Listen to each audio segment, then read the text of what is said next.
everybody hears static, but I can't fix it right now. I wish that I would have known it was staticky. Sometimes my computer just does that. Hold on, I'm gonna go quiet for a second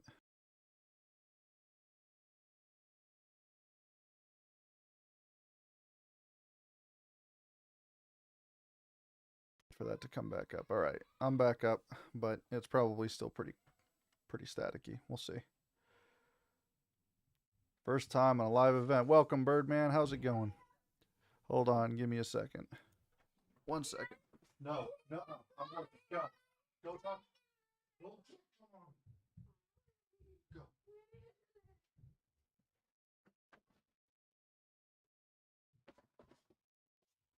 Okay. Alrighty, sorry about that. Um, okay, so I know we're probably still pretty staticky. I apologize about that. I tried to fix it, but we're just gonna have to deal with it tonight. All right, so tonight we've got two reads. I'm very excited for them. We've got Silent Fights with No Reasons by Jerome Wise and The Water Crystal Deal with the Devil by Alfred Muller. And honestly, both these covers just are fitting of at least the excerpts that I've read. I really like them. I really like the excerpts. Just every week we just keep getting, very talented writers submitting, and I'm just super stoked to be doing this. As a note before we start, I've closed submissions for right now. I'm going to read out what I've already got scheduled, but I've closed submissions for the live author readings. I'm going to be kind of rebranding them, if you will. I'm not quite sure what I'm going to do yet, but I'll be resuming them here shortly. I just need to figure out, and I'm going to come back with a better application method as well. So if anybody is excited to, submit their book and do that, just be patient. I've just closed them down for now. I'm scheduled till the end of February, so starting in March, these will stop probably, unless I get the admissions back open in that time. But I am going to rebrand them and kind of reapproach this to, I don't know, maybe better promote the authors and draw more people in. We'll see how it goes. Especially, it made it complicated with the weird kind of tango with me and TikTok right now. But as always, let me get the demo page. I don't think that I've actually set this up. Give me a second. I will show you the website. The website is live now. If I can actually find where that's at. Hold on. There we go. So I can show off the page. Here we go. All right. So the page is live. Well, not yet, I guess. Let me let me refresh. There we go. The page is live. I just need to refresh. Same thing as always. Link at top will take you to where you can purchase the book. Link on the author name will take you to where you can support them. Same with both books. Synopsis provided by the authors. Please, please, if you like what you hear today, go support them. I highly encourage it, and that's why we're having these things, is to try and bring these authors some new people to some hopefully new readers that are interested in their books. All right, here we go. I'm going to start tonight with Jerome Wise and Silent Fights with No Reasons. Let me get them up on both screens. And I'm going to dip myself out of here. Where's my webcam? And I'm very excited for this reading. By all means, chat in the comments. They can see them over on YouTube, so they feel included. Same with Twitch as well. And yeah, I don't know if Jerome is in here. I know he said he was going to try and make it, and I'm not sure if Alfred's here either. Maybe he'll be here by the time we do his reading. But let's get started. Get a little bit of water. And as always, I apologize for any hiccups I have along the way. And once again, I know for anybody who joins now, my microphone's a little staticky. I do apologize about that. I wish that I would have found that out ahead of time so I could have fixed it. But all right, so Jerome actually sent me the entire ebook. So I haven't had a chance to read through it, so I'm just going to be reading chapter 1, which is titled with the same name as the book. So it's chapter 1, Silent Fights with No Reasons. Here we go. Carol Ann fought with trying to maintain a normal life for years, but she knew nothing about her life was normal. To the outside world, growing up in her neighborhood in Brooklyn, New York, poor and black, was a disadvantage. Adding to her obstacles, Carol Ann's hearing disorder only heightened the insensitivity of the neighborhood kids and the community at large. Carol Ann dreamed of days with greener pastures and acceptance. Unfortunately, she could never see herself clearly within those dreams. She'd always see the lily white faces that were able to escape the hardships of her poverty stricken pain.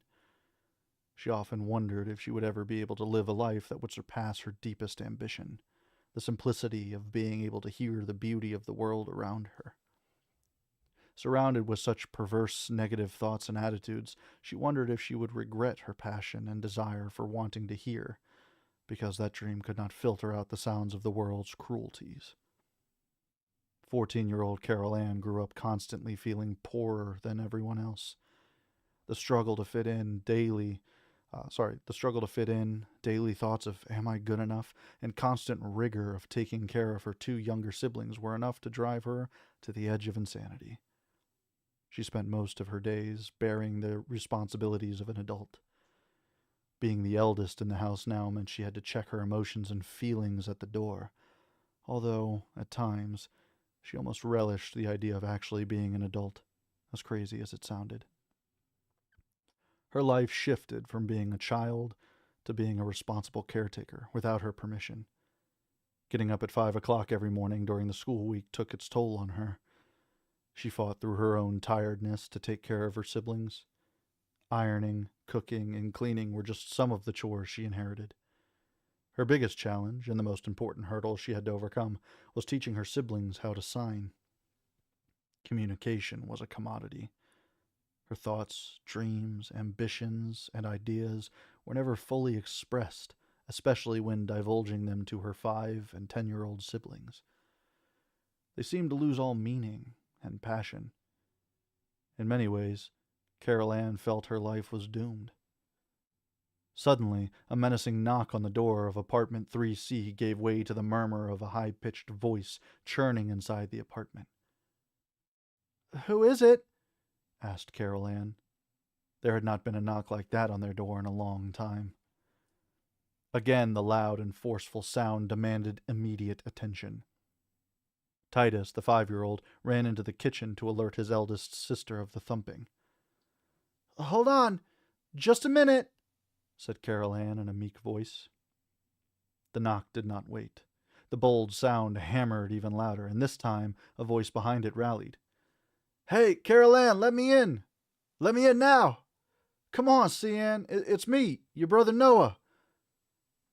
Carol Ann had been in the kitchen cleaning up from their meal. Always cautious, she thought, I may not have enough time to clean up and run if needed. She had to make sure she had everything in order, neat and tidy, just in case. As she approached the door, Carol Ann felt the vibrations of the knocking, and her muffled tone requested, "Can you move back so I can see your face?" Carol Ann signed to her younger siblings to get into the other room. She trusted absolutely no one when it came to her siblings and their safety. She was not in the business of preparing for a fight with social workers and the court to fend off foster care placement for her sister and brother. Every move Carol Ann made had to be strategic. This was something she signed to her youngest siblings all the time. The voice and hammering exploded against the metal apartment door again. Noah stepped back, signing from the hallway outside the minuscule peephole in the door. "Hello, Carol Ann Marie. It's your brother. Open up, chickenhead. Come on. Stop playing." Carol Ann was reminded of the challenge her hearing loss posed as she focused on the muffled conversation Noah shared through the door. She thought back to an incident in school where she had to explain her deafness during a lesson. Carol Ann was unable to hear clearly sometimes, which was why she usually sat up front in the class. Her hearing deficit varied depending on location and certain conditions. Carol Ann was embarrassed one day because she came in late to class, sat in the back, and the teacher called her out for not paying attention during the lesson. During the same class lesson, she shared her disorder with the teacher and her classmates. She explained how her hearing came and went, and how some days were better than others. Hearing Noah's voice and seeing his face, Carol Ann knew it was okay to open the door. Carol Ann's face lit up with joy. She unlatched the slide lock, the slide lock as well as the chain lock, twisted the doorknob, and flung open the door with newfound urgency. No, no! You finally come back, just like you said! My brother! Our brother has come home to rescue us! Noah had been away from his family for some time now. He had seen some hard times and promised himself that he would do things differently after he was kicked out of his parents' house. The Reasonz were a tight-knit family, but the family's rules and discipline were too much for a budding young adult to deal with. Noah loved the streets a bit too much to survive living under the control of his mother and father's rules. Noah's parents believed in the code, if you are old enough to show your backside, then you must slide. Noah and his dad bumped heads often when it came to following the rules of the home. Mom wanted to support her eldest, but she knew he was going in a different direction than what they wanted and needed from him. Noah was kicked out of the house before he reached his 18th birthday. He wanted to be a man, so he was treated as such. While out in the streets, he had some run-ins with what his mom would describe as ruffians and street business. Noah became everything his parents despised. 1 week turned into a month turned into a year. Noah had been on his own now for over a year, and he was acclimated to the street persona that he enjoyed watching on videos and television, and hanging out with the people he ran with. He got caught up and charged with mischief misdemeanors. His more serious charges led him to the title of felon. Wanted by the law for a couple of years, Noah found himself running cautiously toward home every chance he had, without thinking or caring about how it might affect his family. During every available pit stop, Noah thought through his movements as if playing chess. He had to. His hide was on the line. He risked everything he had back in 2014. This was his fresh start, or so he thought. Running was not part of the plan, but as the adage goes, plans change. What gave Noah solace was Kim. She was what his mom always told him to look for in a lady. Kim was special, but he never gave her, as his girl, the respect he should have, especially considering all the time she'd saved him from sticky situations. Noah thought of Kim as his savior, but took advantage of who she was and what she meant to him. Kim kept him still, emotionally and physically, but she was not enough for him. To Noah, Kim could not convert his greedy thoughts and tendencies. Kim used to tell him all the time that his thinking was backwards. Noah paused his thoughts momentarily, started breathing heavily, and nearly turned away from his goal, seeing his siblings. I have to shake myself of these thoughts, he whispered to himself. I can never go back there. I can't let Kim see me, especially looking like this. Leaving a lifetime of experience behind could make a man change. Or so he thought. Nope. Not Noah Reasonz. He was not that guy. Not that guy at all. And many agreed. But it turned out, while contemplating his next move, Noah could not get Kim out of his head. She was the source he needed. At one point, Kim was Noah's only voice of reason. Thinking aloud, Noah did something he told himself he would never do again. He pulled out his phone and began dialing a number. The phone rang for what seemed like an eternity. Just as he was ready to hit the red hang-up button, a shaky, uncertain, yet familiar voice said hello. He remained still, imagining what could be, and allowed the call to go through. He closed his eyes and breathed slowly.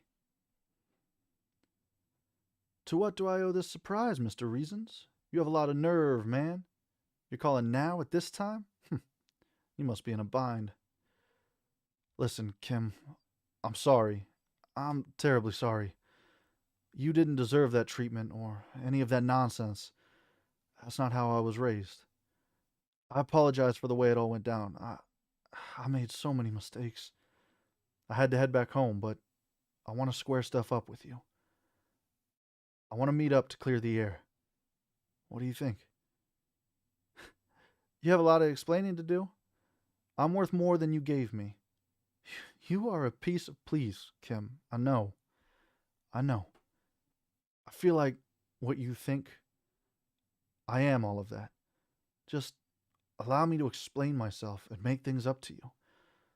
I'll try my best to make things better between us this time. I promise. Please, give me at least an hour of your time. I have something I need to give you. Would it be possible to meet up at our old spot, Tiffany's coffee shop?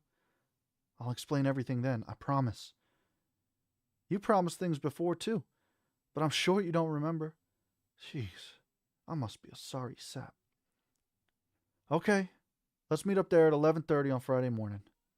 Listen, Noah, do not, I repeat, do not stand me up. I won't. I got you, boo. Thank you so much. Oh, one more thing, Kim. I dropped something off in that stash spot we used to use. It's a red velvet bag. It's locked. Please be sure to pick that up and hide it. I'll explain that along with everything else when we meet. Thanks, my love. By the way, I really do love you. I never lied about that. I'll see you at 11:30. Sharp. And that's the end of chapter 1 of Silent Fights with No Reasons. And with that chapter, I liked the shift of point of view when you started with Carol Ann and her background and got that depth on her hearing disability and the struggle she faces on her own. And then when Noah shows up to the door, it's almost like kind of a movie transition. Camera goes through the peephole, and now you're getting everything from his perspective. And I thought it was really well done. So, Jerome, if you're in here, really well done. I'm super impressed. Let me get my webcam back up here. And plus this cover, I like this cover. It's a nice look for it too. Yeah, the opening was really good. I'm curious to, you've set all of the things in motion. I'm curious to hear about what the velvet bag contains, how he's going to patch things up with Kim, and where that relationship's going to go, since this is the beginning of the book, and how Carol Ann's going to tie into everything there. I like that you built that backstory with the parents and just the struggles within the family. So, and the title too, Silent Fights. Here, and while everybody saw Silent Fights with No Reasons, how that title has, with Noah Reasons, and I'm trying to figure out kind of how that's all going to play into it. But it's really clever title. Here, let me get rid of this here and drop back to the regular promo. Yeah, let me try and catch up on this. Hey Audrey, hey Pebbles. Yeah, how he made you moody. Pebbles, have you read this one? She needs her own book where she beat up Noah.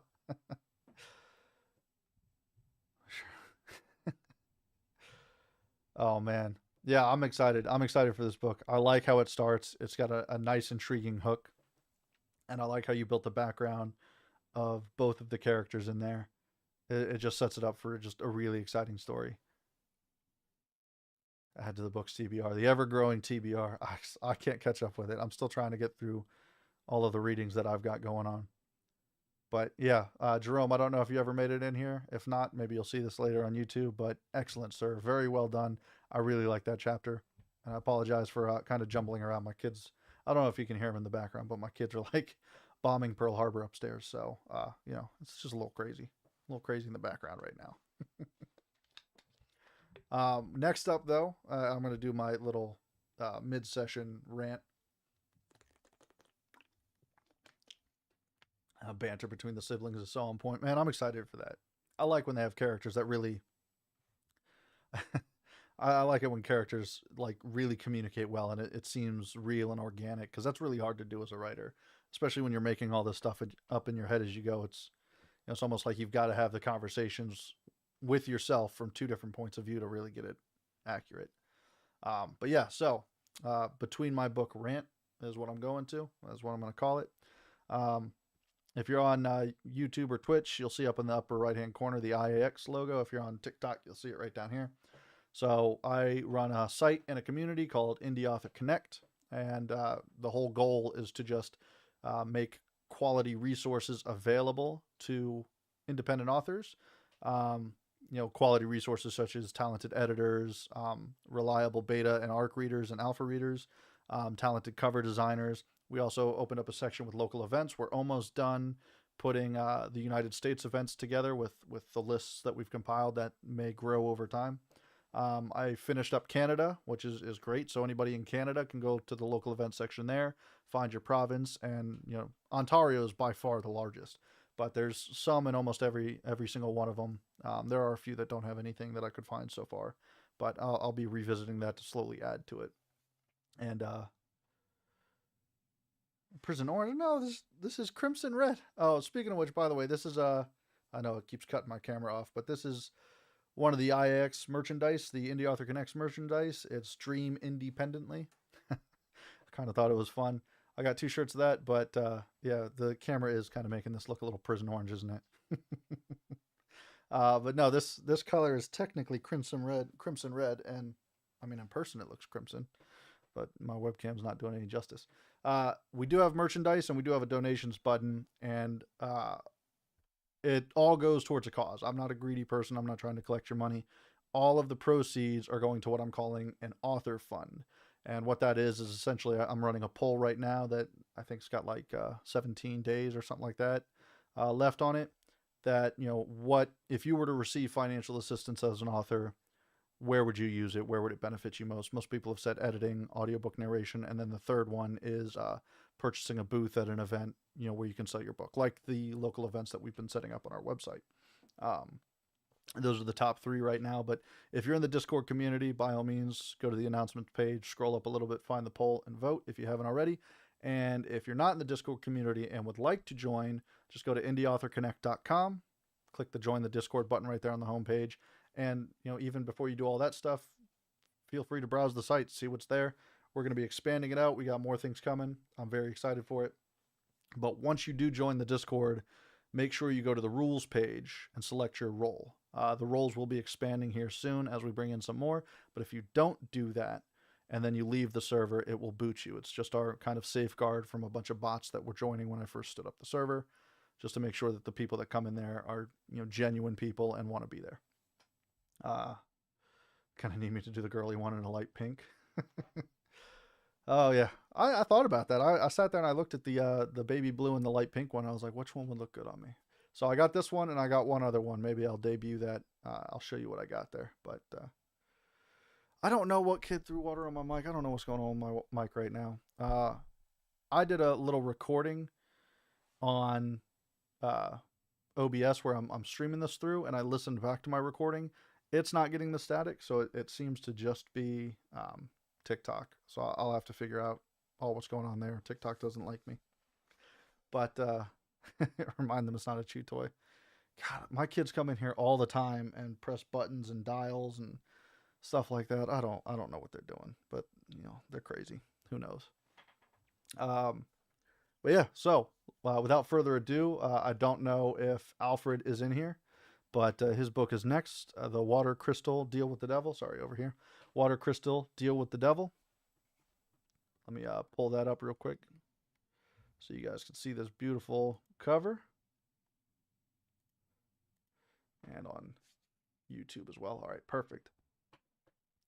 So yeah, I'm really excited for this one. I read through this one, and he gave me the prologue as well as a short excerpt from chapter 1. I don't think it's the full chapter 1, but all right, Birdman, I appreciate it. Yep, check out the YouTube. I'll have it up on YouTube. It'll be there right after this, and then 24 hours later, I'll grab just the excerpts and pop them under there. I finally did get around to doing that with last week's reads.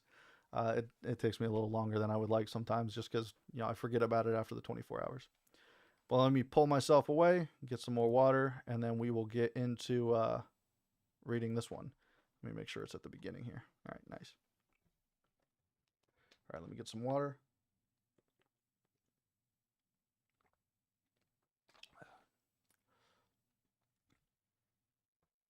Night, Audrey. I appreciate you stopping by.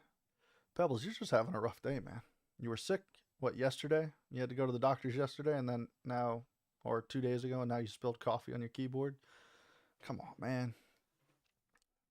It's rookie mistakes. All right, so I'll make a break as I'm reading this. Like I said, this is chapter 1. Sorry, it's the prologue and then an excerpt from chapter 1. So I'll do a little break when I hit chapter 1 and let you know what the title is and let you know that I'm switching chapters. But here we go. Help!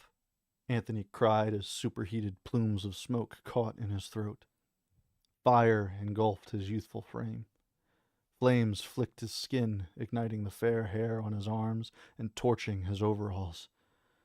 Instinctively, his body rolled, twisting over his cooked flesh. He wished only for the comforting arms of his mother, but would take one of the beams holding up the barn, falling and putting him out of his misery. The pain stopped. Anthony ran his hand along his arms. They felt fine. He held his arms close to his face, but only saw blackness. Anthony kicked a heavy mass on the ground next to him as he shifted, searching for light. A glow cascaded over Anthony's shoulder, illuminating the mass at his feet. It was charred black and about his size. Gross, right? A man in a three-piece suit said, leaning over Anthony's shoulder. He walked around to stand over the charred mass. His hair was slicked back and combed over. His skin was pale. It appeared to glow in the darkness. "Who are you?" Anthony's gaze followed the man as he walked through the darkness with just a plot of red dust surrounding the man's bare feet. The ground between him and the man hid beneath darkness. Anthony couldn't see his hands or feet, only the man glowing like a lantern in a dark tower. "Where am I?" "How many 8-year-old boys can say they've burned alive?" the man asked, kneeling down. He picked up a charred piece of flesh off the body and tossed it to Anthony. "That was your ear." Anthony let the ear fall in front of him or next to him. He couldn't tell. Once it left the man's hand, it vanished into the dark. "My ear?" he thought. "Of course, your ear." The man read his mind? Who was he? Anthony felt a mix of ease and terror creep into his joints. He turned and ran. The man stared after him. Anthony glanced over his shoulder and saw nothing. When he turned back, he ran into the man's chest. From the ground, he could see the red under the man's eyes. "Walk with me." "No," Anthony said. "I want my mom and dad." The man stared at Anthony. This boy appeared to be nothing of note. He sat on the brick-red rock of hell, crying about his parents. His overalls were big on him, and he wore no shirt beneath the straps. His boots kicked at the dust coating the ground. "I want my sister, and my house, and my bed," Anthony continued, pulling up one of his overall straps that had slid off his shoulder. "I don't want to be here. I don't like it here. God, please." The man's nose wrinkled. He walked past Anthony with an even gait. His suit flowed with his movement, bending without a ruffle. He said one word. "Follow." And Anthony obeyed. "Good boy. You've got a lot of questions, but I have very few answers. What I do have is a solution," he said. "Oh, right. You may speak." "What is this place? I just want to go back to the barn." No. We've moved past the whimpering." "Solution to what?" Anthony asked. He felt shivers around his body and moisture in his eyes, but he wasn't able to connect their cause. He only knew to follow the man and ask about solutions. "Well, you're dead, and this doesn't look like heaven, so..." "I'm in hell?" "Huh. You aren't dumb. That's good," the man said. "Why am I here? How come I'm not with Lucy? I'm a good kid." The man's thin lips spread, revealing straight white teeth. His thin nose wrinkled. His vein-filled eyes widened. True. Why wasn't he above? How had a child so young fallen into his lap? "Exactly," he said. "Why would a little boy end up in hell? What did you do that is so terrible?" "I want to go home." Anthony said. His head dropped and his shoulders slouched. I can make that happen, but my price is a favor. I'm only 8. Right now. But you will grow, I guarantee it. I don't know, Anthony said, plopping on the ground. Remember where you are, Anthony Luther. If I say no more pouting, I mean it. Then let me go home. All I want is to go home. The man said nothing. He turned and walked away, darkness trailing in his wake. Anthony sat in the darkness. He wasn't alone. The sound of nails tapping on stone passed in the black. A long, muscular object crossed over his legs. Even at that proximity, Anthony couldn't see what it was. Only once the muscular undulation passed did he recoil, drawing his legs up to his chest, clutching at them as if they were a safety blanket. Howls of agony resonated around him before trailing off into whimpers. The light would return every so often, attached to the evil man. That became Anthony's day and night.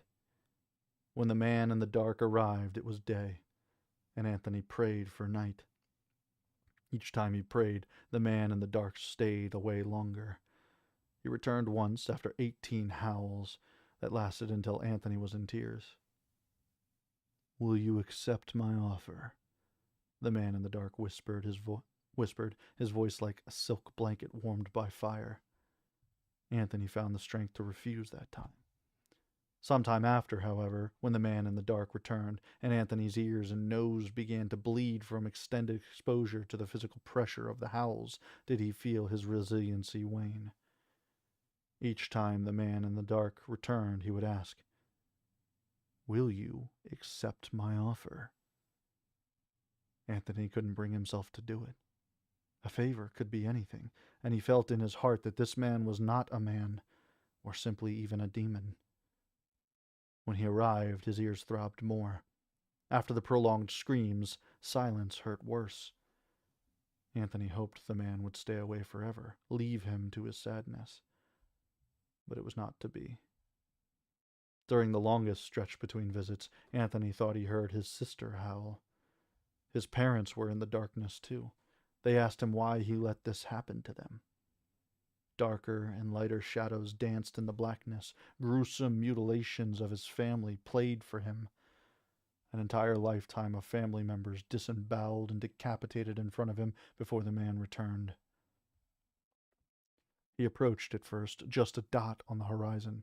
Another round of painful howls began and ended before he arrived. Anthony gathered his tattered will to fend off the oncoming pain. As he grabbed at it, the ribbons slipped through his fingers. The fight left him. A small fire off in the distance. He doubled his efforts to make himself angry, to use hatred for his predicament against the scary man. Again, there was nothing there. Slowly, the man in the dark approached. The shadows receded around Anthony, revealing the effect of his isolation in the form of dried blood and cuts on his skin. What's your request? Anthony asked, dropping his gaze to the rocky ground beneath him. He'd given up. The man smiled. I see we've enjoyed our time in the bone cell. Anthony couldn't hold in the tears. He sniffled and looked up at the man. I offer you life, and you cry. Do you not want to hear my proposal? I don't know what that means. The man sighed in irritation. Patience was not one of his better qualities. You live your life like a normal kid. I don't want to have to search monasteries, churches, for you. In return, I require a favor. This favor is non-negotiable. The man sighed when Anthony looked at him sideways. It means you must do it. Anthony nodded and said, I don't believe you. Huh. I'll see you in another year. Wait, Anthony cried. I can keep my soul? If I wanted your soul, I'd already have it. Favors are more delicious. The man knelt down to be eye level with Anthony. What have you got to lose? Either you accept my bargain, or I keep your soul. I'm giving you your life back, Anthony. And my family? They don't concern me, the man said, extending a four-fingered hand. The ring finger on his left hand was severed at the knuckle. Anthony assumed the man was lying, but couldn't bring himself to care. If he said no, he would stay in hell. If he said yes, he'd be alive. The consequences were equally bad. At the moment, he thought of the cries of pain from his family as he sat there in darkness praying to be saved. He wanted his mother to hold him, his sister to tease him. He wanted to see his father again. He wanted to see the girl from the jungle gym with blonde hair and blue eyes. He closed his eyes and decided. Fine. I agree, Anthony said. He saw his father shake hands on numerous occasions to seal a deal. He reached out and gripped the man's hand. He couldn't begin to understand the ramifications of his choice. What kind of favor would it be asked of him? When? Where? Once asked, how would he accomplish it? These wouldn't be thought of until much later. The man in the dark simply looked at Anthony's hand, then back to his eyes. If you run, if you hide, if you try in any fashion to back out of our deal, I will come for you and your family. I understand, Anthony said, standing with his hand out, waiting for the being to grab it and shake. With a wave of his hand, a minibar appeared in front of the man in the dark. 2 glasses with ridges around its center held 2 ice cubes each. A single decanter with brown liquid sat between them. The man in the dark picked it up and filled the 2 glasses before handing one to Anthony. I'm too young. Drink, the man in the dark said. He held Anthony's gaze and grabbed Anthony's shoulder with his free hand, squeezing. Or no deal. Anthony closed his eyes and took a swig of the liquid. A burning sensation rose, not from his throat, but from his shoulder blade.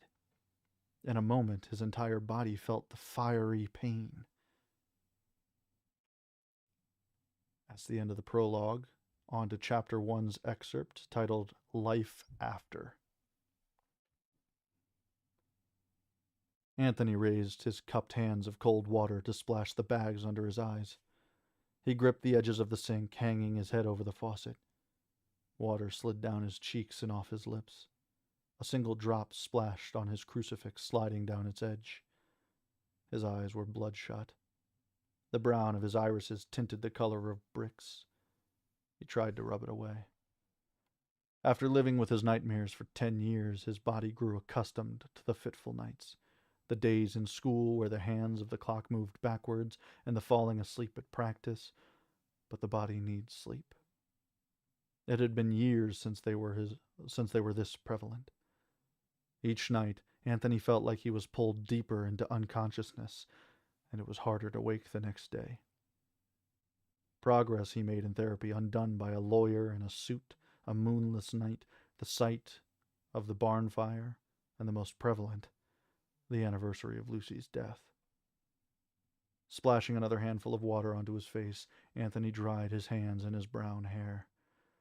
One of the 4 toothbrushes in the holder was missing. Patricia, Anthony's younger sister, took it with her to camp. His parents' brushes were wet, and the house was quiet. Anthony crossed himself against that silence. His lips touched the crucifix's smooth surface, brushing over the feather-like material. After waking, he felt eyes on him. He developed a twitch, looking over his shoulder, constantly checking every corner of the room he was in. He was unable to walk forwards without at least once spinning around to see if he could catch an imagined spy lurking behind him. He never did, unless you count the shadowy blurs nearly everyone sees as they spin around. It was manageable when others were around, and borderline hindrance when alone. He walked down the hall, his back against the wall, whipping his head back and forth as he did so. Once at his room, he darted inside. He closed his eyes and rested his head against the door. A Celtic knot shaped into a cross rattled against the back of the door just above his head. Early morning rays stabbed the darkness through his window, passing over a small ice rink-shaped nightlight. He would have to change the bulb in it shortly. It had been almost 2 weeks since he put that one in. Gold threads highlighted the green rope woven into the Celtic cross. It was one of many crosses in his room. Anthony touched it, first his fingers trailing down the wax edges. He touched each cross reverently, spending a few moments admiring their individuality. A plain wooden one he had made in shop, a metal one he found at the scrapyard, several luxurious ones with jewels and metal he bought at a yard sale. His ritual soothed the fears tearing at his sanity, reminding him he was safe. It was time-consuming, and not all understood his madness, but he found it hard to argue the results of his task. The largest cross in the corner of his room was the last of his talismans to be revered. Along its main body, scorch marks lingered. The wood splintered in spots, following hard wear marks across a once smooth surface. His stepfather told him he should throw it out when he complained of the nightmares, but Anthony couldn't. While its acrid smell still stung his nose, and the fragile coal remnants of a more solid structure crumbled under his touch, this cross was a reminder of survival. It was the basis for his whole collection, and he couldn't part with it. Anthony left his room feeling safer. He walked across the hallway to the stairs and headed to the kitchen. His shoulders stung, but not nearly as bad as in his dreams. It always lingered a short while after he woke. And that is the end of the excerpt from The Water Crystal, which I really like. I like that it started off, immediately with just a morbid sentiment, and then growing into this whole deal with the devil thing, as implied by the title, of course. But yeah, I thought it was just an excellent excerpt, and I'm super excited to see where that book would go. Let me look over this. Yeah, Matt, I know my microphone's crackling, and I don't know why. I tried to fix it before we went live, but no luck. But thank you. Yeah, I appreciate that. And yeah, the writing is just phenomenal. Both the books we read tonight. Let me get my webcam back up and the promo back up. Both the books we read tonight were just phenomenal. Well written. As always, we get just super talented authors in here, and I'm just super grateful that they've trusted me with these readings. Yeah, I thought maybe a loose cable, but my cable's in there, and I actually did a recording with it earlier today, recording my section of my audiobook for the acknowledgments, and it didn't come out bad. And even when I was doing the TikTok live, I went aside for a second, recorded a quick video, and checked it. And on OBS's side, it's not doing it. So I think it might just be an issue within TikTok, which I'll have to troubleshoot after this. But yeah. Oh, thank you, Vixen. I appreciate that. Yeah, I'm every week I've been doing this, and I think I've been doing this since like September. It's been a little while. Let's see, October. Sorry. Yeah, I started this in October, and every book that I've read has just been phenomenal. There are just so many talented authors out there, and I'm really happy that they've all trusted me to help promote them and get their books out there. So as I always do at the finale of this, I go back to the demo page just to remind you guys that the books that I have read tonight are available on my website. Each one is a link directly to the book if the book is released.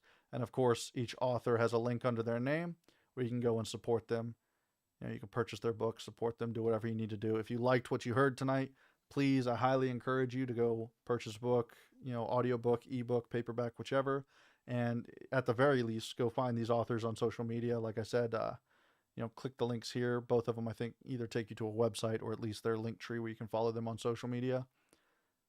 by all means, support the authors, spread the word about them, even if it's something that you're not into, somebody out there might be. So please, I highly encourage sharing. I'm a firm believer of what goes around comes around. So who knows? Pay it forward and it might come back to you full circle. But either way, both of these books tonight were really well done. Each one seemed to be the opening of the book. And I mean, really, the hooks were just phenomenal. It makes me want to read more. So, but yeah, one last spiel as always. I run a website / community called Indie Author Connect. We have a Discord. If you go to the website indieauthorconnect.com, there's a join the Discord button right there on the homepage. But even if you don't join the Discord, the site is available for you to use, where it's constantly growing. We're constantly adding new service providers. We have really talented people on there, cover designers, illustrators, audiobook narrators, editors. We've got a list of alpha, beta, and ARC readers. So I highly encourage using that. I'm using a few of them myself for ARC reading Armitage. And, for the ones that haven't read Armitage yet, they're ARC reading Armitage. And for the ones that have, are going to be helping me alpha read my next book. So I'm excited for that as well. I don't just put the services up there. I use them myself. In fact, some of the audiobook narrators that are up there are going to be working on my audiobook as well. So please, I highly encourage you to go to the website. We do have merchandise. This is one of them, Dream Independently. And then we have the IAX logo on another shirt. All proceeds from the merchandise or any donations you put will be going into what I call an author fund to help authors, get their project off the ground, whether that's with editing, with audiobook narration, with if their book is done, purchasing a booth so that they can try and sell it at a larger convention, like maybe New York Comic-Con or San Diego Comic-Con or any of these big conventions around there. We're trying to do what we can to help out as many authors as possible. And so your purchase of merchandise helps go towards that fund to help these authors. So, and I was saying that, not realizing that the web page was still up on TikTok, so you can't see the shirt anyways. But, what do you do? Anyways, yeah. Here's the merchandise. I know it looks orange on here. Pebbles pointed it out, but this is actually crimson red. Maybe it'll look better when I do a video in it. I don't know. But we got a variety of colors, a variety of sizes. It is right now currently fulfilled through Amazon, so you get Prime shipping. It comes really quickly. And yeah, I highly encourage it. I have 2 of these shirts myself, and I have 2 of the logo shirts myself just to get the author fund started. We've had a few people purchase them, and it's all going to a good cause. So anyways, I try to end this always a little bit before 8 o'clock. And the reason for that is because almost every day of the week, I think it's Monday and Friday, they don't.